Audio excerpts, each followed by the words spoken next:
Oi gente, tudo bem com vocês? Espero que todos estejam bem. Sejam bem-vindos a mais um vídeo aqui desse canal.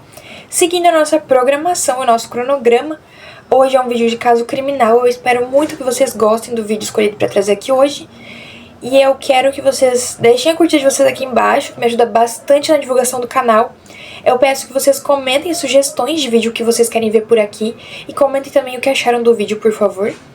Peço que vocês ativem o sininho para não perder assim que eu postar vídeo novo e que vocês se inscrevam no canal.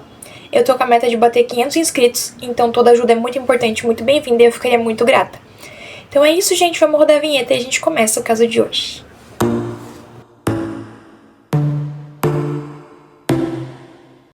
Esse caso acontece no dia 13 de junho de 1993, isso era uma manhã de domingo, e ocorre lá em Minneapolis. O que acontece é que começa a vazar uma água misturada com sangue pelo teto ali no corredor de um prédio, né?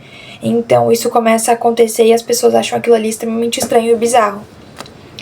Quando os vizinhos do andar de baixo, que são as primeiras pessoas a notarem isso, vêm, eles chamam a polícia então, e a polícia ao chegar, ela arromba a porta e ela encontra um cenário de filme de terror. No banheiro que a polícia encontra é o corpo da Jenny Ann Childs, de 35 anos de idade.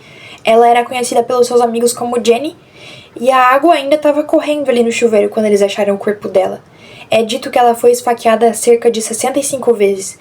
O crime foi tão, mas tão brutal e cruel que isso é possível de se saber, né, de perceber, por conta de vários ferimentos que foram causados nela terem sido feitos pós-morte ali. Então, a raiva era tanta que a pessoa não parou de esfaquear nem depois que ela veio a óbito.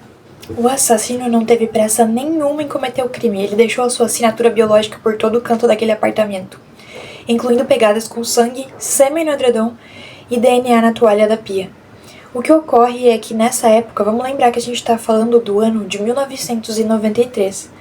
Nesse período, o DNA e as tecnologias não eram tão avançados, então não se teve recurso suficiente para chegar a algum suspeito ou algo do tipo. Infelizmente, por conta disso, o caso dela acabou esfriando. Para a polícia e para os jornais locais, ela era apenas uma profissional do sexo que vivia numa área perigosa e aí acabou sendo vítima. Mas para sua mãe, Beth Aikman, ela era muito mais que isso. Era uma garota meiga, doce, que mesmo apesar das dificuldades financeiras ou coisas assim, dificuldades e desafios que ela passava, ela não perdia o seu charme nem a sua doçura. Ela era muito ligada na família e ela adorava animais também. Por 26 anos, a sua mãe guardou fotos da filha e uma promessa, que ela não ia morrer antes de ver o assassino da filha atrás das grades. Ela acreditava que Deus ia fazer justiça, mesmo quando os detetives já tinham arquivado as pastas do caso. Os anos 90 passaram, os anos 2000 vieram e foram, e infelizmente o caso dela acabou se tornando um cold case. Basicamente um cold case é um caso frio, que ocorre isso porque ele já deixou de ser mexido, ele já foi arquivado e não foi responsabilizado ninguém por aquilo. E já se passou muito tempo, então aquele caso esfriou. Quando não se tá mais mexendo, né, nele, se nomeia dessa forma. É um caso arquivado e esquecido, infelizmente, né. Mas a ciência não parou. Em 2018, uma nova técnica começou a revolucionar o mundo do crime, a genealogia genética. Detetives eles então pegaram o DNA coletado na cena do crime em 1993 e o enviaram para os bancos de dados públicos, como o GEDmatch, os mesmos sites que as pessoas usam para descobrir os seus ancestrais.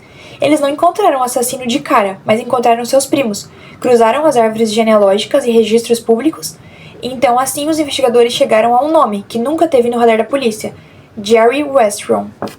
Ele era o oposto do que se imagina de um monstro. Ele era pai, era casado e tinha 2 filhas. Ele era um empresário bem-sucedido, ou seja, era alguém que você nunca imaginaria que seria capaz de cometer um ato tão cruel. Em janeiro de 2019, alguns detetives à paisana seguiram ele até um jogo de hóquei do seu filho. Eles precisavam de uma amostra de DNA dele para poder confirmar a suspeita, mas eles precisavam de uma forma legal e discreta para conseguir fazer isso.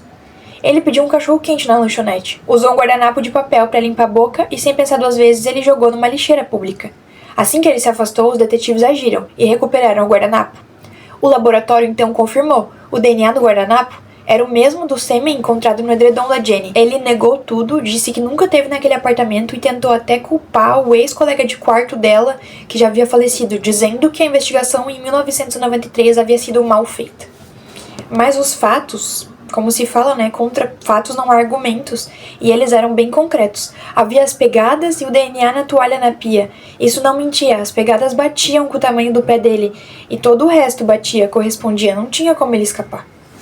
Então ele foi culpado. Em 2022 ali, o juiz não levou muito tempo para poder chegar a um veredito final, e ele condenou ele por assassinato em primeiro e segundo grau. Ele foi condenado à prisão perpétua. Ele, aos 56 anos de idade, então ele acabou trocando a sua vida luxuosa por uma vida atrás das grades, por escolha própria.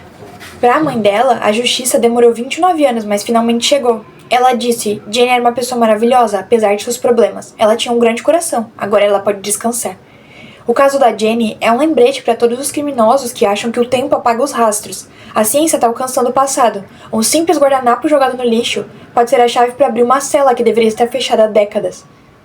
Então, gente, é um lembrete também, além de tudo ali, pra quem se engana achando que só porque na época em que cometeu tal ato, tal crime, não havia tecnologia suficiente, o DNA não tinha como ir para banco nenhum, quando a parte forense não era tão avançada. Então, assim, hoje em dia a gente está muito mais avançado nessa parte tecnológica, principalmente no requisito ali, né, na parte do DNA e da parte forense. Então, é muito difícil que se saia impune, né, a não ser que realmente as pessoas deixem de investigar e o caso seja simplesmente arquivado.